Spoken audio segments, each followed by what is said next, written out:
Yan. Hello, class. Nandito na naman tayo. Uh, this is the part 3 of your diesel cycle discussion. Ngayon, we'll have lahat na natutunan natin from the previous lessons at i-apply natin siya sa isang long problem. And I assure you, after this long problem, you can answer the sample problems that I have given you gamit yung mga techniques na marirefresh natin using this problem. Now, this problem, meron siyang 6 na points kung saan pinahanap yung mga different parameters. Now, basahin natin yung problem. Ito yung problem. At the beginning of compression, an ideal diesel cycle using air has a pressure of 15 psi, a temperature of 75 degrees Fahrenheit, and the specific volume of 13.2 cubic feet per pound.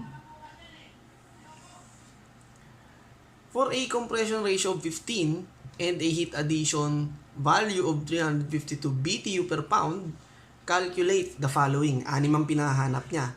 At letter A, temperatures and pressure at the end of the compression, at the end of heat addition, and at the end of the expansion. Now, for letter B, yung heat rejected of the system, the network, for letter C, and for letter D, thermal efficiency ng ating diesel cycle. Letter E, yung horsepower developed by an ideal engine operating dun sa ating diesel cycle using 0.5 pound of air per second. And for letter F, the thermal efficiency of the cycle having the same initial conditions and compression ratio pero nag-iba yung heat addition value which is 500 BTU per pound. Now, let's answer this problem. I'll answer this, wala tayong notes, just impromptu, okay? Para malaman nyo na paano yung feeling and then paano yung process sa kanya pag-solve na parang on point, isusolve mo siya. So, let's start, okay? Lagi tinuturo ko na lagi nyo siyang sisimulan na mag-answer by drawing the system. Now, we are talking about diesel cycle, di ba? And sa diesel cycle, the best way for us to understand the system is to draw it using the PV diagram. Now, sa PV diagram, ang diesel cycle mo, meron kang 4 na points. Yung 4 na points na yan determines whatever the processes are involved from point to point. Okay? And from point 1, meron ka initial state. Meron kang point 2, which is the highest pressure of your system. Meron kang point 3, that is also the highest pressure of the system. That is the end of your combustion, which has the highest temperature of your system. And yung ating expanded expansion cycle pagdating ng 3 to 4 kung saan babalik siya sa initial volume or initial state. Now, from point 1 to 2, yan. This is point 1 to 2 and 2 to yung point 2 to 3. Ito yung point 3 to 4. Ito yung 4 to 1. Now, ang pinakamadaling gawin dito is to ilagay mo muna lahat ng given sa kanya. Okay? Meron daw ditong QA na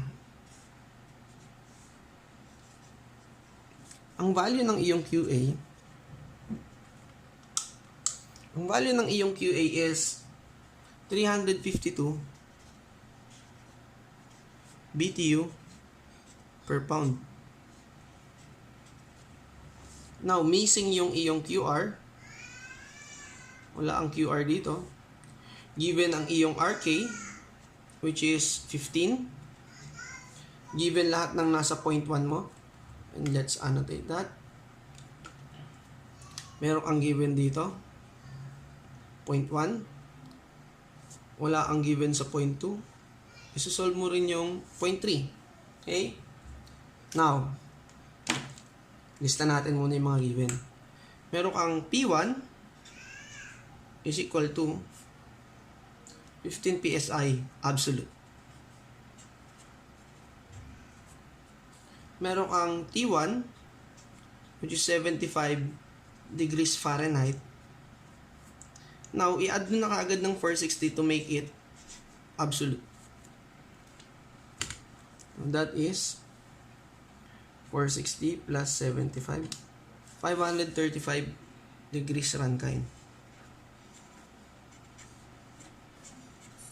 Meron ka ring V1,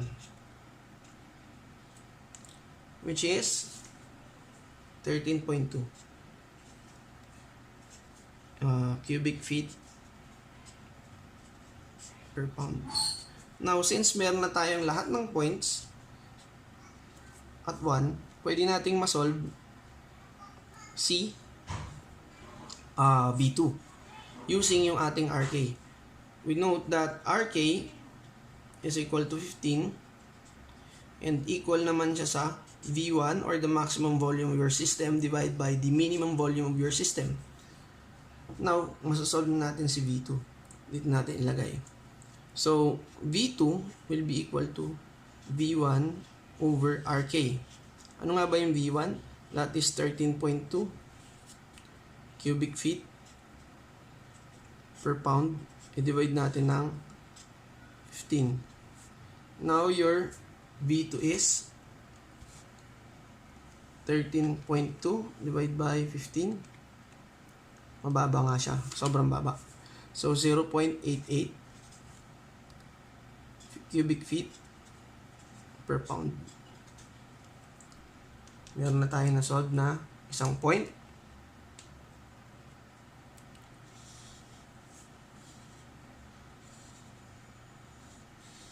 Yan. Now, we can recall na from 1 to 2, ang process natin dyan is isentropic compression, and gamit na gamit dyan yung ating formula ng note. Gamitin itong formula to. Si Tito, Pipito,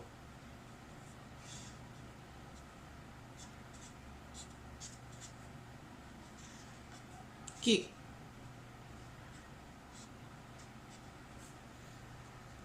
equal to, since tandaan nyo na ang RK is equal to V1 over V2, ilagay ko na dito si RK raised to K minus 1. And ito is, since nasa taas si V1, nasa taas dito si T2, T1, P2, P1.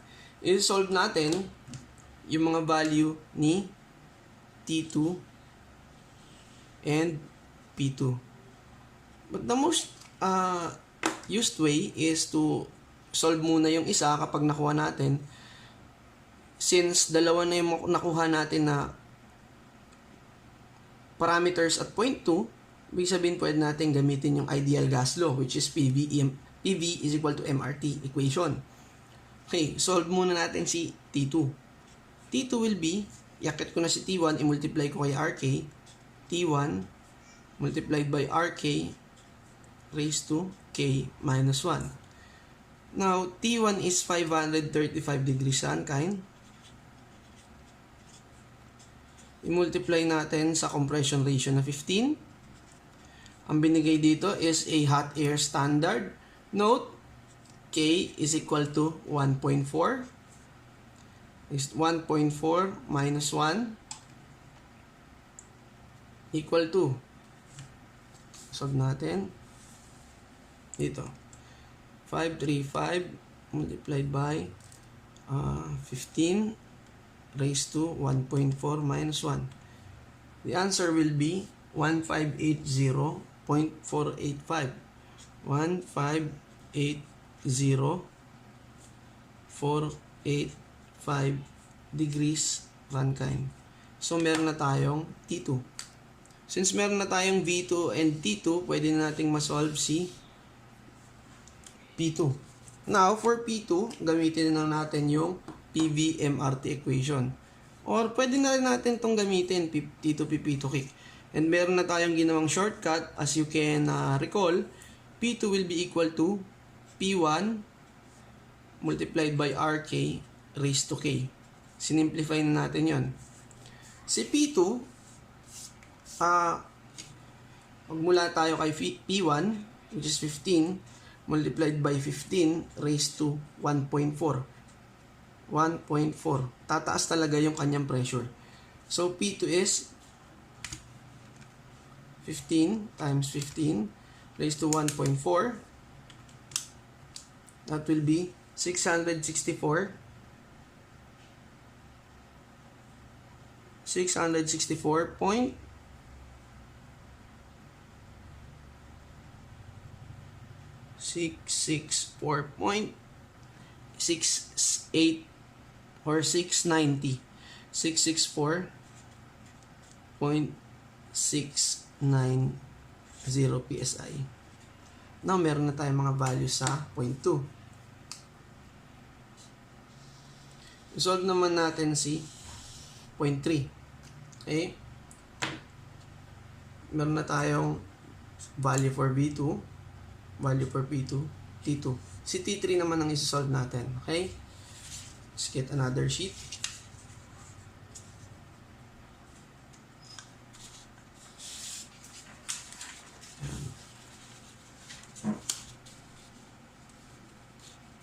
Yan. So, solve naman natin si T3. Since at process at points 2 to 3, lista natin. At 2 to 3, meron kang constant volume dyan. Constant pressure rather. That is constant pressure heat addition. So, this is P is equal to C. Since P is equal to C, we can take it that V2 over T2 is equal to V3 over T3. Now, pwede nating makuha dito yung ating cut-off ratio. Since this is the cut-off process, cut-off pag cylinder, pagsamahin natin yung maximum and minimum volume. So, mas mataas, si V3 is greater than V2. So, we can say na ang RC mo, or the cut-off ratio is V3 over V2. Yan. Or equal naman siya sa T3 over T2. So, wala tayong given na V3. Wala tayong given na T3. Yung T3 kasi, masasolve natin using yung ating QA. Ito, wala tayo nito. Wala rin tayo nito. Might as well, masasolve din natin yung P3. Okay? So, from your QA, binigay ko na if QA is given, laging ganito yung format. T3 is equal to T2 plus QA all over MCP. But, recall, yung CP ng air is 0.24 kapag English units and 1.0062 kapag SI units. Now, we will proceed para masolve natin si T3. T3 will be equal to T2. T2, a while ago, nasolve natin yan. Let's recall, yung T2 natin is 1580.485. Okay. 1580.485. Ilagay natin yung units. Plus, yung QA natin is 352. 352 BTU per pound. Over M, wala naman tayo. Per unit mass naman tong QA. That is QA over M. Ang given kasi natin dito is QA over M. Yan. Yung CP is 0.24.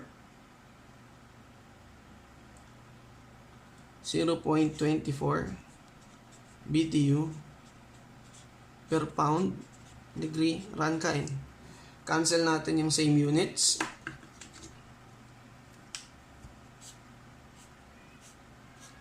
Now, we will arrive with T3 is equal to, simplify natin, 1580.485 plus 352 divided by 0.24. Lalaki ang value na yan. Now, the temperature or the maximum temperature of your cycle will be 3047. 3047.152 degrees Rankine. So, meron na tayong T3.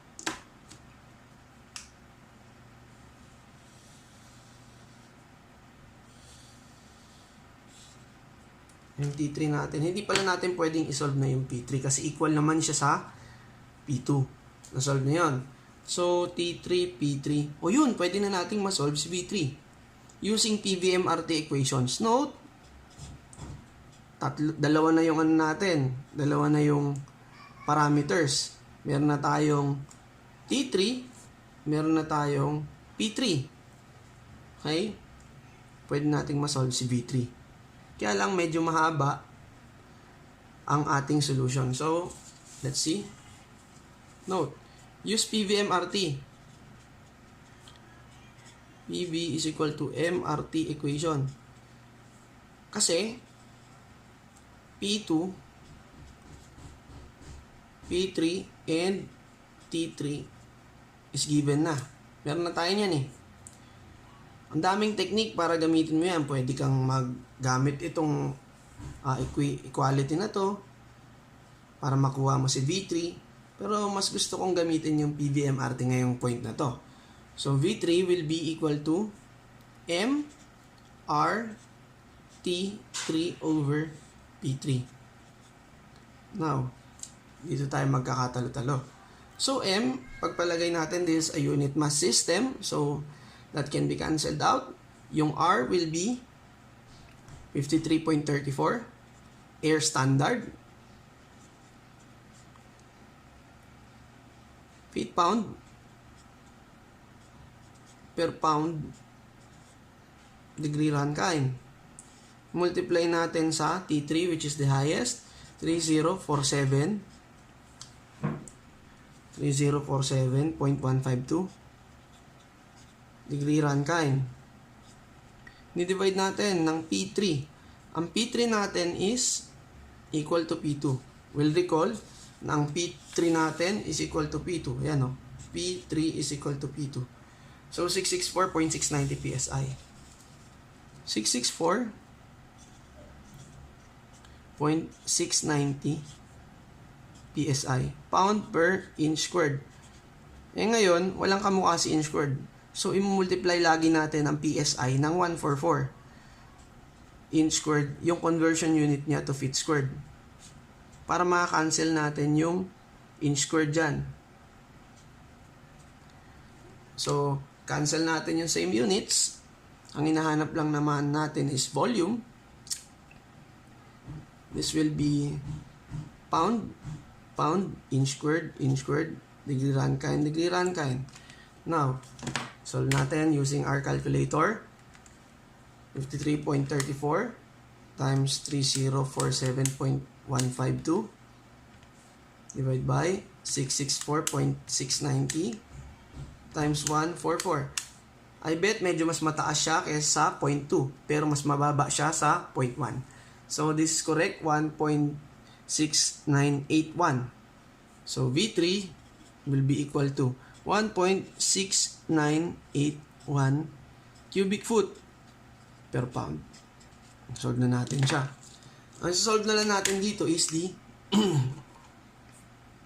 RC.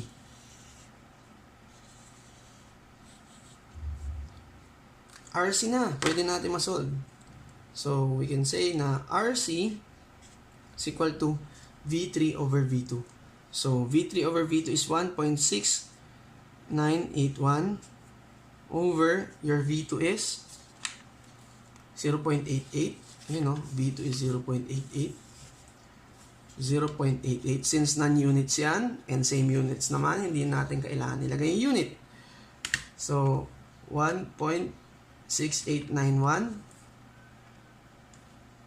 6981 1.6981 divided by 0.88. So, 0.88 is, ang answer will be 1.9297 ang ating RC. So, nasolve na natin lahat sa point 3. We'll go with point 3 and 4. So, let's get another sheet.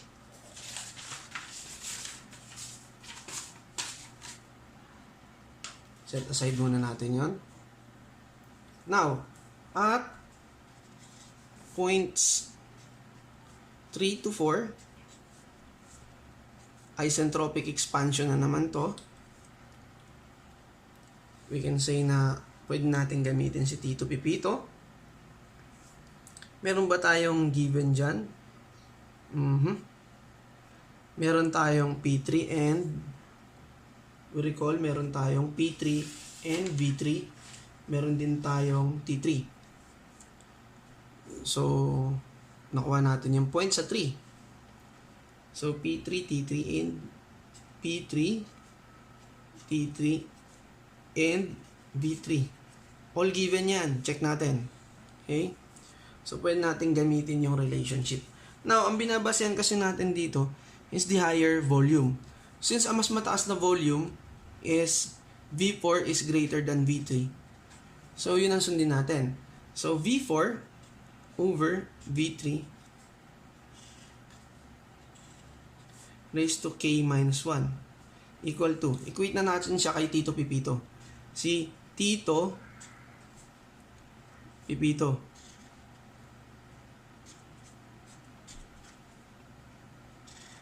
Kick. Now, ang problema dito, since ito, mas mataas ang 4 sa 3, so nasa taas ang 4. Ang ibig ko sabihin, laging reciprocal niya yung notations or the subscripts ng ating susunod na parameters. So, this will be 3, this will be 4, this will be 3, this will be 4. Now, meron na tayong 3, meron na rin tayong 4. V3 and V4 is RE, expansion ratio. Equal yan sa V4 over V3. Ibig sabihin dyan, V1 is equal to V4. So, solve muna natin yung expansion ratio. So, RE is equal to V1, which is 13.2. Since non-units yan, copy ko na lang yung meaning. So, 1.6981 equal to, check natin,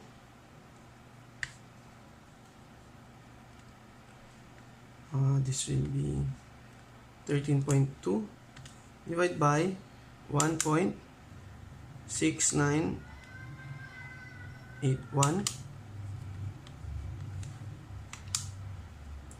Check natin kung tatama. 7.7734. Check natin to kung tatama using yung relationship na ginawa natin.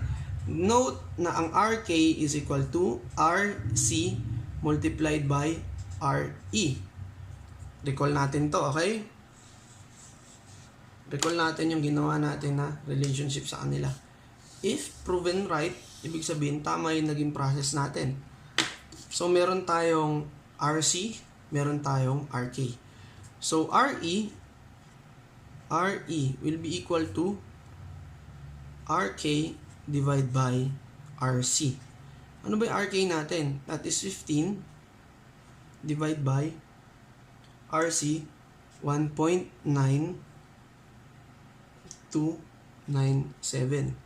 Check nga natin kung tama ito. Bago natin siya i-box. 1.9297. So, 7733 rin. So, 77.7733. Therefore, tama ito yung RE mo dito.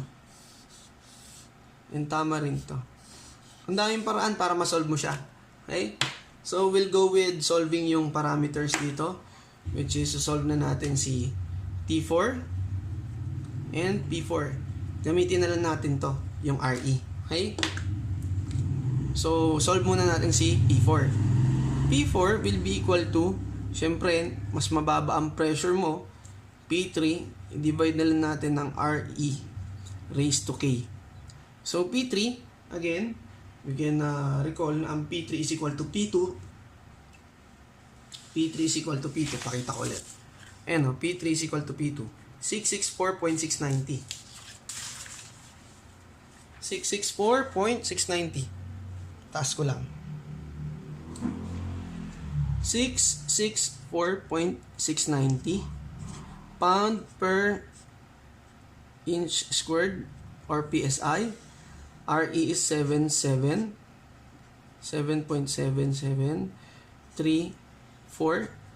raised to K. Ano ba yung K natin? 1.4 kapag air standard. So, P4 will be 664.690 divide by 7.7734 raised to 1.4. So, lilit ang pressure mo dyan. Pero hindi siya ganun kasing liit nung nagpapasok na pressure at 1. So, that is 37.64 989. 99 na lang. 99 PSI. So, meron na tayong T4.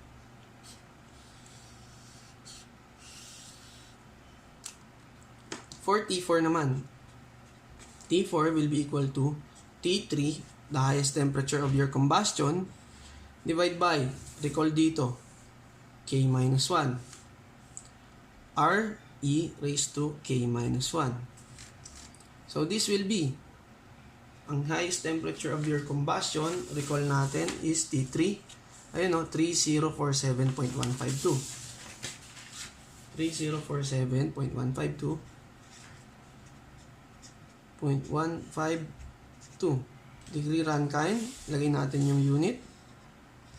RE or the expansion ratio is 7.7734 raised to 1.4 minus 1. T4 will be, calculate natin,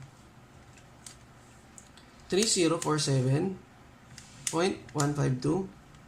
7.7734 raised to 1.4 minus 1 will be 1341.683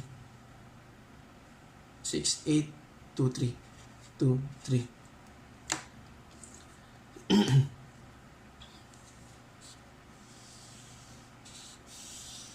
That is in degree Rankine.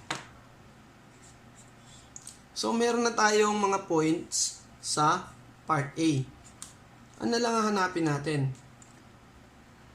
Nakuha na natin lahat ng points sa part A. So, we'll solve for part B, which is the heat rejected. Part B. QR daw. Eh, yung QR, paano natin malalaman kung nasaan ang QR? Let's see. Ito, going back. Going back with your illustration, ang QR mo kasi, nandito sa process ni 4 to 1. QR. So, ibig sabihin, the higher temperature minus the lower temperature. And the process is constant volume. So, CV ang gagamitin mo dyan. Set that aside. M, CV of air, multiplied by T4 minus T1. So, wala ka namang given na unit mass. So, that is a specific heat rejected. So, QR over M is equal to CV is 0.171 BTU per pound degree Rankine multiplied by T4 minus T1. Ano yung T4 mo? Recall natin. T4. Ang T1 is 535. T4 is 1341.6823 minus 535. Degree Rankine. I-cancel natin yung same units. And we'll solve for the value. 0.171 multiplied by yung difference between the two. 341.6823 minus 535. So, our QR will be 137.9426 or 26 BTU per pound. Yan. Meron na tayong nakuha na naman na value for B. Yung worknet naman, recall natin, ang QA natin is 352. So, letter C for worknet. Worknet is QA minus QR. So, 352 minus 137.9426 BTU per pound. Yan. The answer will be, minus na lang natin ng 352. That will be 214.057 BTU per pound.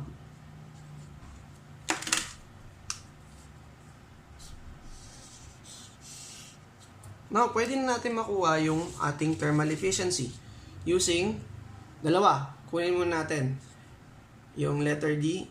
Kunin natin yung ating thermal efficiency using yung worknet over QA. So, E equal to worknet over QA. Worknet natin is 214.057. Divide natin ng QA, 352. Equal to, divide by 352, 0.681. 6081. Yung ating efficiency. Ngayon, hindi ko muna ibabox. Patutunayan ko sa inyo na using our, recall use natin si RC and RK. Patunayan ko sa inyo na itong dalawang to, mapatunayan ko na equal yung sagot nila. So, gamitin natin yan. 1, sabi ko, sa mnemonics natin, tatandaan na para hindi malimutan, ng efficiency ni diesel, dadaan muna kay Otto. Okay? Ano ba efficiency ni Otto? 1 minus 1 multiplied by 1 minus 1 over RK raised to K minus 1. Kadikit parata ni RK raised to K minus 1. Si RC minus 1 over RC minus 1. Eh sir, diesel ang pinag-uusapan natin.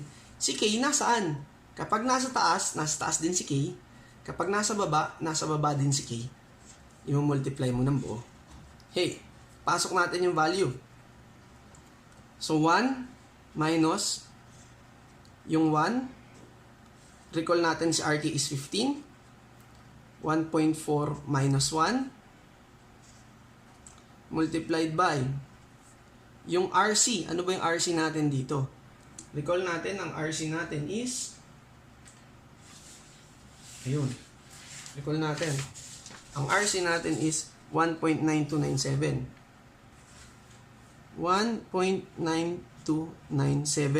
Raise natin ng 1.4 since nasa taas siya, minus natin sa baba ng 1. Multiply uli natin ng 1.4 and then enclosed 1.9297 minus 1.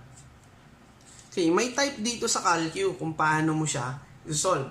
I-let mo muna to sa letter A, i-let mo din to sa letter B para hindi siya nakalilito. So, i-let ko muna sa A to yung nandito sa part na ito. Ito muna. So, 1 over 15 raised to 0.4 kasi 1.4 minus 1 is, so, store ko siya sa letter A. Store nyo sa letter A itong buon to. Bilugan ko. Store nyo siya sa letter A para hindi kayo nalilito at isahan lang ang computation. And then ito, store mo sa letter B. Yan. Store natin siya sa letter B. So, this will be 1.9297 raised to 1.4 minus 1. 1.4 multiplied by 1.9297 minus 1. Shift, store sa B. So, meron na tayong kuha ng letter A and B. So, the efficiency will be 1 minus A times B. Pakita ko dito sa calcu. 1 minus quantity, recall mo yung A times recall B. The answer will be 60.8 din. equal to 0. Ang lapit lang 6072. 608 pareho lang yan. 0.608. Therefore, equal siya dito. Tama yung ating process. Okay? Now, nasolve natin yung parts A, B, C, and D. Solve naman natin yung last part, which is E and F. For your E and F, sa letter E, ang hinahanap dyan, yung horsepower, so the work net, total work net. Work net, meron kang specific work net, multiply mo lang mass flow, yung work net na maliit. I-recall natin, 0.5 pound per second multiplied. Yung work net kasi natin na lumabas kanina is 214.057. 214.057 BTU per pound. Ang hinahanap natin dito is in HP. So, i-multiply uli natin to ng conversion natin. Okay? 1 HP over 42.42 BTU per minute. Yan. And then, i-multiply na natin siya to convert yung seconds. 60 seconds per 1 minute. Cancel all the units na pare-parehas. Cancel, cancel, cancel, cancel, cancel, cancel, cancel, and cancel. So, we'll arrive with yung work net natin in terms of HP is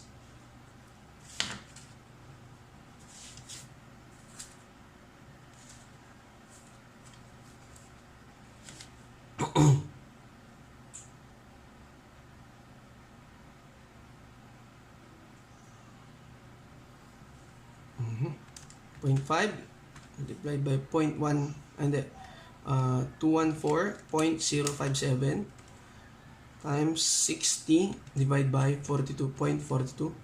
You will arrive with 151.384 HP or approximately 151.4 HP. So, napakadali ng pag-solve ng diesel cycle, lalo na pag dinodrawing mo siya. Okay? And then, we'll go with the last part, which is letter F. By letter F, sabi dito, bagong thermal efficiency. Ang given kasi, binago yung QA. So, let's see. Bagong thermal efficiency, pare-pareho lang yung units mo.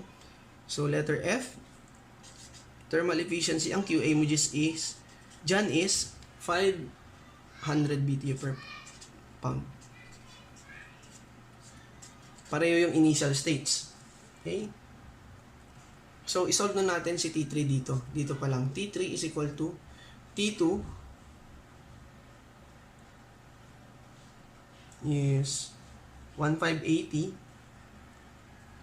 1580.485 degree Rankine plus 500 BTU per pound. Divide natin ng 0.24 BTU per pound degree Rankine para makuha natin si T3. So, T3 will be 1580.485 plus 500 divided by 0.24 3663 ang lalabas dyan. 3663.818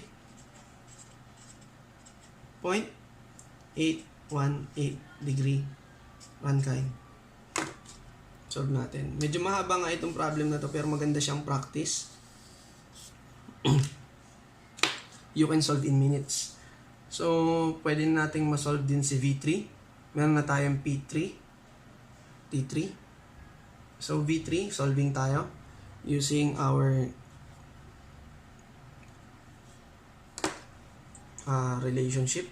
So, V3, meron tayong V2 Kuha natin si V2 is 0.88. That is T3 times V2 over T2. Now, T3 is 3663.818. Hindi ko na muna lalagyan ng unit. So, V2 is 0.88. Divide by T2, which is, na-solve natin. Ayan, 1580.485. Ang lalabas na lang dito, cubic feet per pound. So, V3 is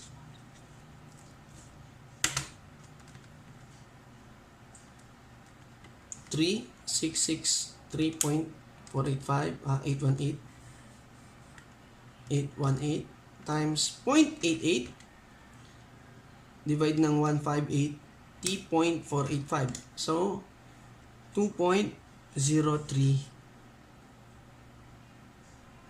So, gawin natin 4204 ang iyong V3. Cubic feet per pound. So, we can solve na yung RC. Meron na tayong RK, meron tayong RC. So, RC will be V3 over V2. So, 2.04 divide natin ng 2.04 divide ng 0.88. 2.04 divide by 0.88. The answer will be 2.3182.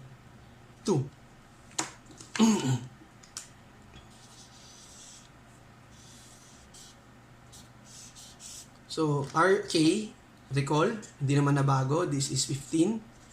So, meron na tayong RC, RK. Pwede natin gamitin para makuha yung ating efficiency. So, for the last part, the efficiency ng system. 1 minus, i-recall natin, 1 over RK raised to K minus 1 multiply by si RC minus 1 divide by RC minus 1. Kaya lang, sir, diesel to. So, kapag nasa taas, ang K nasa taas. Kapag sa baba, ang K nasa baba. Okay. Gawin mo to by parts. This is letter A, stored in letter A, stored in B. Okay. Ito muna tayo sa part A. Bilugan ko siya para hindi ka nalilito. Yan, part A. And then, bilugan din natin to si part B para point by point. Recall natin, si RC is equal to 2.3182. Si RK is 15, hindi naman nagbago. So, check and check, pwede natin ipasok dito sa ating value. So, that will be 1 over 15 raised to 0.4. Oh, mali. 0.4. Shift store natin sa A. Okay. Tapos, si RC is 2.3182 raised to 1.4 minus 1. 1.4 multiply natin kay 2.3182 minus 1. Store natin kay letter B. Okay. And then for final, pagsama-samahin natin 1 minus recall A times recall B. The answer will be 0.5882. And that wraps up our discussion para sa long solution ng ating problem. So this will be uploaded later. And thank you for listening. Next time, we'll tackle about dual cycle. Okay? See you next time. Bye-bye.